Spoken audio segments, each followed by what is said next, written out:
कथनी मीठी खांड सी करनी विस्सी होए, कथनी तज करनी करे विस्से अमृत होए। कन्या राशि के जो जातक हैं, इनके जो राशि स्वामी हैं वो बुध हैं। वो हमारी बुद्धि के पराकाष्ठा पे बैठे हुए होते हैं। बुद्ध ही बुद्धि के सागर हैं, वही हमें विवेकशील बनाते हैं। कन्या राशि के जातक जितने भी होते हैं, इनकी जो बुद्धि होती है बड़े ही चातुर्य होते हैं। 2024 में जनवरी में 3 राशियाँ चेंज होने जा रही हैं। खासकर जो आपकी राशि है, बुध जो आपके स्वामी हैं, ये भी चेंज हो रहे हैं। तो इनके बदलाव से क्या क्या आपके ऊपर असर जाने वाला है, आपकी आर्थिक स्थिति कैसे रहने वाली है, आपका जो लव लाइफ है वो कैसा रहने वाला है, आपका व्यापार कैसे रहने वाला है, आपका परिवार कैसा रहेगा, ये सारी चर्चाएं मैं इस वीडियो में करने वाला हूं। जय श्री महाकाल। मैं राहुल तिवारी आप सभी का आपका अपने इस चैनल में हृदय से स्वागत करता हूं। दोस्त, कन्या राशि के जो जातक हैं, जनवरी की जो इनकी कुंडली है, पहले भाव में केतु महाराज जी लग्न में बैठे हुए हैं। तीसरे भाव में शुक्र और बुध जी विराजमान हैं। चतुर्थ भाव में जो आपके भूमि का क्षेत्र होता है, वहाँ पे आपके सूर्य और मंगल जी विराजमान हैं। छठे भाव में शनि महाराज जी विराजमान हैं। सप्तम भाव में जो आपके पत्नी का स्थान है, वहाँ पे राहु जी विद्यमान हैं। गुरु महाराज ये आपके अष्टम भाव में विराजमान है कुंडली में, और चंद्रमा जो है वो द्वादश भाव में विराजमान है। कुंडली आपकी जो ये बन रही है, इसमें 3 ग्रह चेंज हो रहे हैं। पहले तो जो बुध आपके स्वामी हैं, ये 8 तारीख से चेंज हो जाएंगे। ग्रहों के राजकुमार बोले जाते हैं बुध जी। बुध जी ऐसे हैं जो ग्रहों के राजकुमार बोले गए हैं। ये चेंज हो रहे हैं 8 तारीख को, और शुक्र महाराज जी ये 18 तारीख को चेंज हो रहे हैं, 18 जनवरी को। और सूर्य जो है ये मकर संक्रांति 14 तारीख को शाम को चेंज हो जाके 15 तारीख में मुंह कर जाएंगे, दूसरे घर में चले जाएंगे 15 तारीख में। तो ये 3 ग्रह चेंज हो रहे हैं। अब इनका प्रभाव आपके ऊपर क्या क्या पड़ेगा, मैं इसका विश्लेषण करता हूँ। मैं आपको बहुत लाभ भी नहीं बताऊंगा, बहुत हानि भी नहीं बताऊंगा। जो आपकी कुंडली कहती है जनवरी की, वही समझाने की कोशिश करूंगा आपको। तृतीया भाव जो होता है, शुक्र जहां पे बुध बैठे हुए हैं, इनकी जो दृष्टि है ये आपके 7वें भाव पे पड़ रही है, जिससे क्या होगा कि आपके और आपके पत्नी के बीच में जो बात विवाद चल रहे हैं, उससे आपको निजात मिल जाएगा। ये आपको 18 तारीख तक जितने भी वाद विवाद चल रहे हैं, ये सुलझ जाएंगे। 18 तारीख के बाद शुक्र जी मुंह करके चतुर्थ भाव में चले जाएंगे, जहां पे आप सुख सुविधा की सोच रखते हो, चाहे वो भूमि के लेके हो, वाहन के लेके हो, जो भी आपकी ऐशो आराम की उपभोग की वस्तुएं होती हैं, उस जगह जाके शुक्र जी विराजमान हो जाएंगे। तो 18 तारीख के बाद आप ऐश्वर्य का भोग करने लगोगे।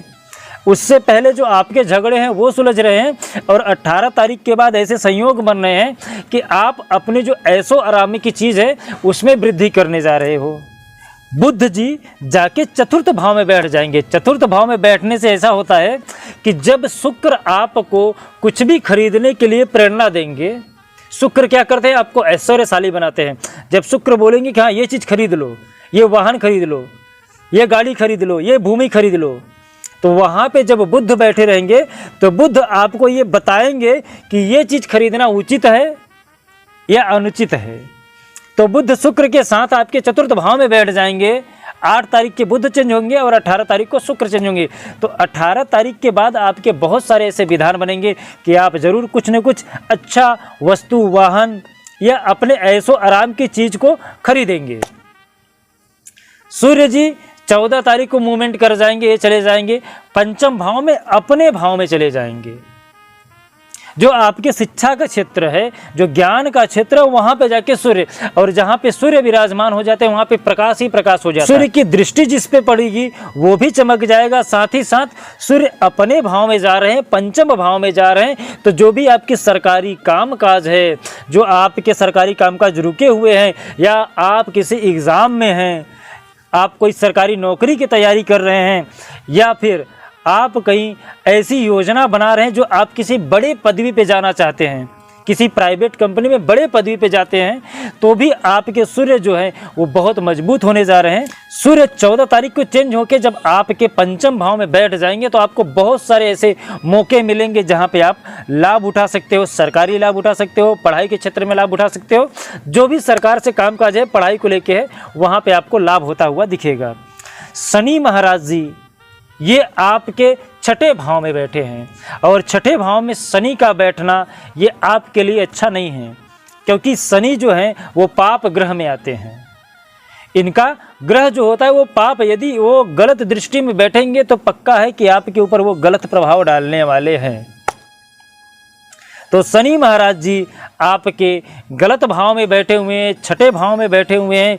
यहाँ पे आपके शत्रु बहुत ज़्यादा बन सकते हैं, तो जो आपके शत्रु हैं थोड़ा आप उनसे सावधान रहिएगा और अपने बात विवाद से किसी को अपना शत्रु खामखा मोल मत ले लेना, क्योंकि शनि महाराज आपके छठे भाव में बैठे हैं और ये आपके लिए अच्छा नहीं है। राहु महाराज जी ये आपके सप्तम भाव में बैठे हैं, तो आपकी जो राशि है बुध और राहु में बड़ी ही मित्रता होती है, ये सम भाव में बैठते हैं। अभी जिस जगह पे ये बैठे हैं ये आपको राहु वैसे तो ज़्यादातर गलत दृष्टि में बैठते हैं तो ही आपको गलत रिजल्ट देते हैं। जब ये अच्छे भाव में बैठते हैं, अपने मित्र के घर में बैठे हैं, ये जो घर है शुक्र का है और शुक्र इनके मित्र हैं, ये इस भाव में बैठे हैं, तो आपको जो भी रिजल्ट देंगे वो बड़ा ही अच्छा देगा। चाहे वो पत्नी का सुख हो या आपका विवाह नहीं हो रहा है, वो सब में राहु आपको मदद करने जा रहे हैं। गुरु महाराज ये अष्टम भाव में बैठे हैं। अष्टम भाव तो गलत है, जो आठवां भाव कुंडली का रहता है ये बहुत ही गलत होता है, मृत्यु का रहता है। लेकिन वहाँ पे गुरु जी बैठे हुए हैं, तो जहाँ पे बृहस्पति बैठते हैं वहाँ पे हमेशा ज्ञान की बातें करते हैं, धर्म की बात करते हैं, और इनकी दृष्टि जो पड़ रही है वो आपके अच्छे भाव में पड़ रही है। तो इसके वजह से क्या होगा कि गुरु महाराज आपके ऊपर जो धन की व्यवस्था है वो तंदुरुस्त करने जा रहे हैं, तो आपको अचानक लाभ हो सकता है, धन की व्यवस्था तगड़ी हो सकती है, कहीं आपका रुका हुआ धन है तो वो प्राप्त तो हो सकता है। मंगल आपके चतुर्थ भाव में बैठे हैं, 18 तारीख को उसमें शुक्र जी आ जाएंगे और बुध जो है ये आपके 7 तारीख को आ जाएंगे। इसके वजह से आपके भूमि खरीदने का संयोग बनता है, क्योंकि मंगल आपके भूमि के क्षेत्र में बैठे हुए हैं और वहाँ पे शुक्र आ जा रहे हैं, साथ ही साथ बुध आ जा रहे हैं, तो वहाँ पे आपकी बुद्धि भी चलेगी, शुक्र आपके ऐशो आराम की चीज़ भी देंगे और मंगल आपको ज़्यादातर ये बोलेंगे कि आप ये ज़मीन ले लीजिए। तो यदि आप ज़मीन खरीदने का सोच रहे हैं तो आप ज़मीन खरीद सकते हैं, ऐसा संयोग बनेगा 18 तारीख के बाद जनवरी में।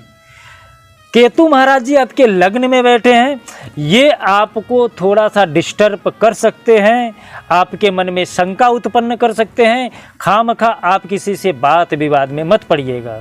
तो आपको केतु को और शनि को शांत करने की ज़रूरत है। शनि भगवान को शांत करने के लिए जो उपाय बता देता हूँ वो कर लीजिएगा।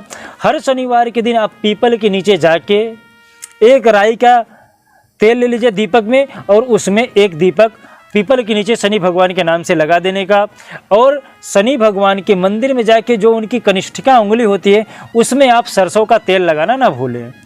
साथ ही साथ केतु को शांत करने के लिए गणेश भगवान की स्तुति करिएगा, और यदि आप शंकर भगवान की रौद्र रूप की कोई तस्वीर अपने घर में लगा लेते हैं, इससे भी केतु शांत हो जाते हैं।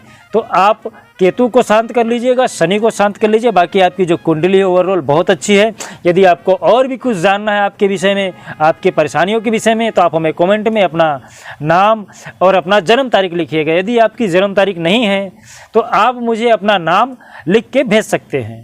जैसे ही हमें समय मिलेगा मैं आपसे संपर्क करूँगा और आपके लिए क्या खास उपाय होता है मैं वो बताने का प्रयास करूंगा। यदि मुझसे कुछ त्रुटि हुई हो तो आप मुझे अपना भाई, अपना बंधु समझ के माफ़ करिए। बड़ों का सम्मान करिए, छोटों को प्यार दीजिए, अपना व्यक्तित्व ऐसा बनाइए कि कोई भी स्त्री आपके पास आने में या बात करने में सहज महसूस करे। बाकी आपका दिन स्वस्थ रहे, आप मस्त रहें, जहाँ पे भी हैं वहाँ पे व्यस्त रहें। अच्छी दिशा में और अच्छे सोच के साथ आप कार्य करते रहें। जय श्री महाकाल, आपका दिन शुभ हो।